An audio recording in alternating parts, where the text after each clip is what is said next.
Suns fans, this is Suns Latest. I am Rich Rubin. Here is the Lucky Suns ball from 1977. Let's see, who do we got? Today we have Coach John McLeod as our lucky autograph of the day, and he will be a future Suns legend of the day. Let's get right to it, though.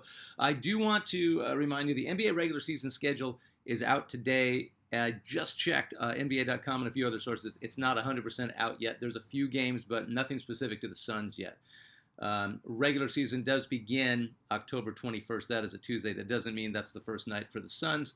We'll find out hopefully by tomorrow's Suns Latest. All right, let's start off. The final words on Kevin Durant and Bradley Beal.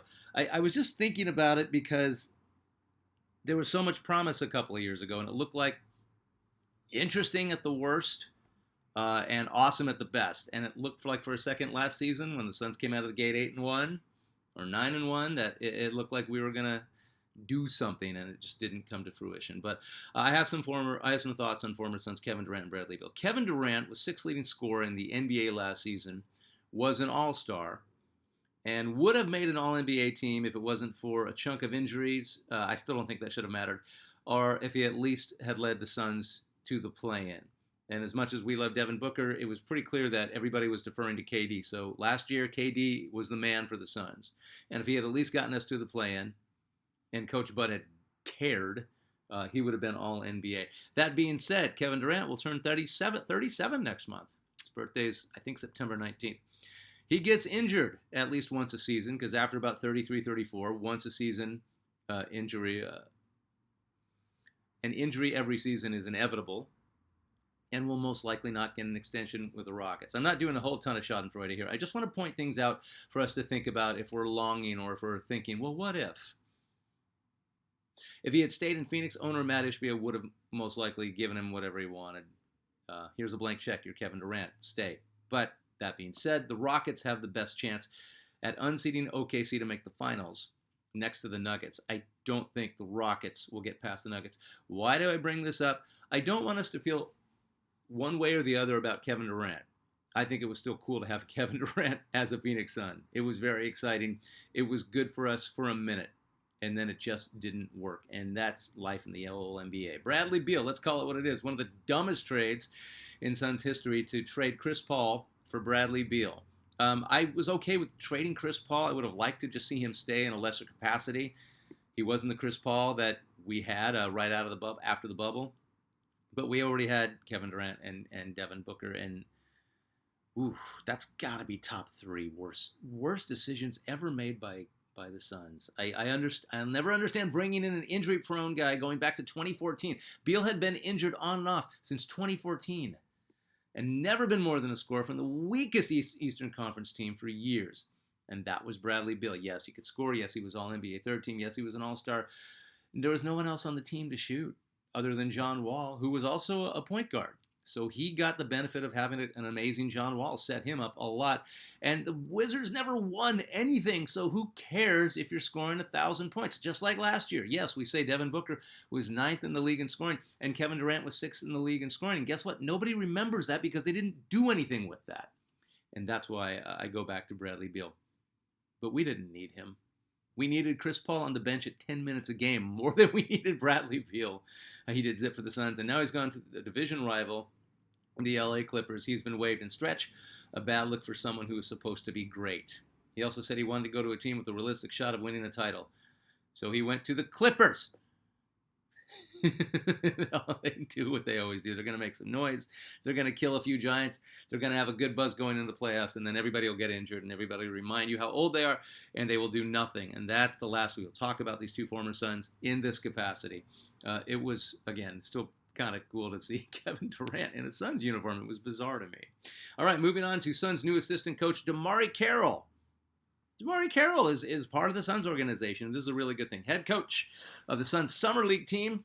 Worked with Suns head coach Jordan Ott last season as an assistant with the 64-win Cavs, most wins in the East. Previously an assistant with the Lakers, 23-24, and the Bucks, 22-23. The name is familiar because he played 11 seasons in the NBA, and everybody wanted a guy like DeMarre Carroll. Great defensive player. Memphis, Houston, Denver, Atlanta, Utah, Toronto, Brooklyn, and San Antonio. When he was on the Hawks and the Raptors, he started on those teams that reached consecutive conference finals. in 2015 and 2016, respectively. 27th overall pick as a player in the first round out of the '09 draft out of Missouri. Carroll's nickname was Junkyard Dog because he was given or volunteered to guard the other team's best wing. Excellent perimeter defender his entire career, and that's how he lasted so long. Quote from DeMarre Carroll, it calls new Suns head coach Jordan Ott, quote, a mastermind who thinks outside the box. He changes with the game. The NBA changes all the time. He tries to change before the change. He's ready for his opportunity. He's earned his opportunity. This is DeMarre Carroll talking about Suns head coach Jordan Ott. On his playing career winding down, quote, every player, every NBA player, when you get to that end, you think you still got it. Sometimes you got to help that next generation. Coach Ott helped me look at that, gave me a real genuine conversation, and I think that kind of extended my career, quote. Quite happy to have Jordan Ott and a lot of guys that he himself has just picked to be part of that staff for the Suns. He's got a lot of younger coaches to work with a lot of younger players, and I think it's a very smart move. I think we lucked out with this coach. All right, moving on to comments. At Thomas Rocker 3684, how can anyone forget the time KJ posterized dunk over Olajuwon during the playoffs? No one has forgotten. No one forgets that poster. I'm going to see if I can find that as a poster. That would be something good to put up behind me. Yes, I know I need some more modern stuff, but I love the old school stuff.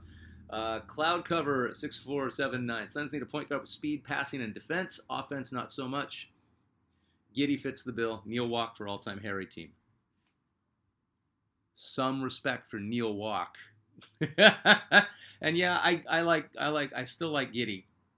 Jury is still out with Giddey defensively. I think he can be taught to at least buy into a defensive system. At Charlie Hart's Mets 3015. Here's a crazy idea. Can a WNBA player play in the NBA? There's a pretty good point guard in Indiana who would be interesting in the Suns starting lineup. Huh.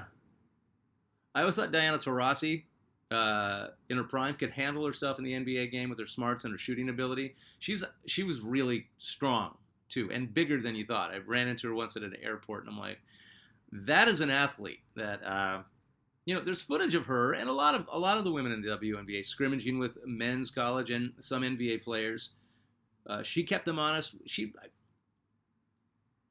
During one of the scrimmages I watched, she kept people honest with her long-range shooting ability. And that's what made Taurasi great at UConn. And then she developed even a bigger game. She could do it all, but my God, before Caitlin Clark, she could really crank it from way out.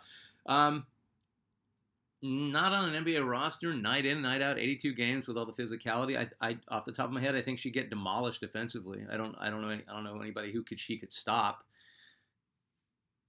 Same for Caitlin Clark. The range is incredible. The offense is incredible. In spot play, 2 or 3 minutes a game against a bad team, yeah. Why not? Yeah, of course, make a 3, but over the long haul, not the player that you want. That's one guy's opinion. What do you think? At Lucky00-00, Trae Young would be a great shooting guard. I don't think he's a good point guard. He's like Curry, not really a point guard. Trae Young's a point guard. He's a good facilitator, too. At Sponko response to you, Lucky, Trae is way more point guard than Steph. Trae off-ball isn't the same force as an off-ball Steph. Very good point. Trae's a legit point guard who's just known for his scoring and his long-range shooting ability, and he can create his own shot as good as anybody. And he doesn't have to run around as much as Curry because he's more a traditional point guard. I know it doesn't seem like it, but he really is. I still think, with a lot of us, Josh Giddey's a better fit alongside Devin Booker as a point. At Solfin10, hey, Rich, what about they could have been great speculation? Oh, my first choice, Richard Dumas. I loved Richard Dumas. That might have been that might be a fun feature. For sure, Richard Dumas would probably head up the they could have been great list. Yeah, Dumas could have been great. Heartbreaking story. We'll get into that before we die. At Hammered in 1962, I put Dumas right between DeAndre Ayton and Chris.